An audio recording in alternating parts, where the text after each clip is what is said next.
एक लड़के ने एक रात के बदले के लिए अपने से 20 साल बड़ी एक अमीर औरत को अपनी गर्लफ्रेंड बना लिया। उनके रिश्ते के पहले ही दिन वो सीधे उस अमीर औरत के बंगले में रहने चला गया। वो कुछ समय तक वहां रहने की सोच रहा था, लेकिन इससे पहले कि वो कुछ कर पाता, उसने गलती से बंगले में एक लड़की को देख लिया। उसकी खूबसूरती को देखकर वो हैरान रह गया।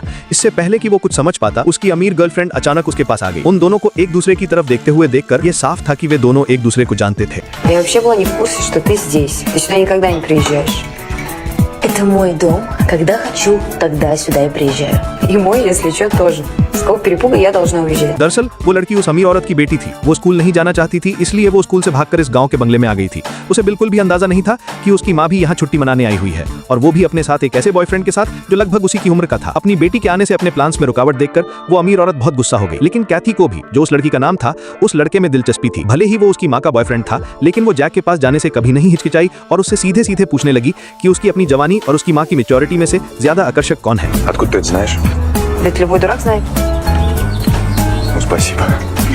जैक ने इस अजीब सवाल का जवाब उलझन में दिया, लेकिन ये देखकर कि वो लड़की अभी भी उससे पूछ रही थी, उसने कोई बहाना बनाकर वहां से जाने की कोशिश की। Будь добра, уединись уже куда-нибудь. А что я такого сделала? Ничего. Просто не лезь к нам. А не можешь не лезть, вали домой.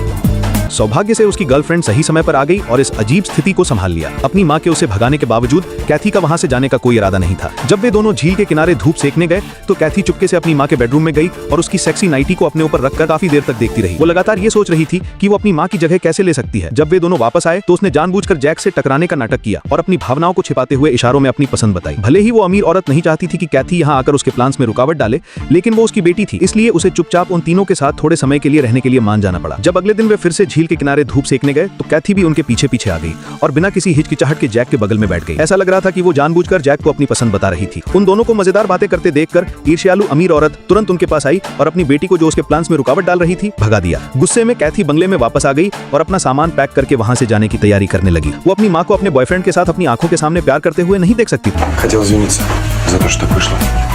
Не очень хотелось тебе портить настроение, уж тем более отдых. Забей. Я сама себе его испортила, когда сюда приехала. С ней бодаться бесполезно. А вот и нет. Садись.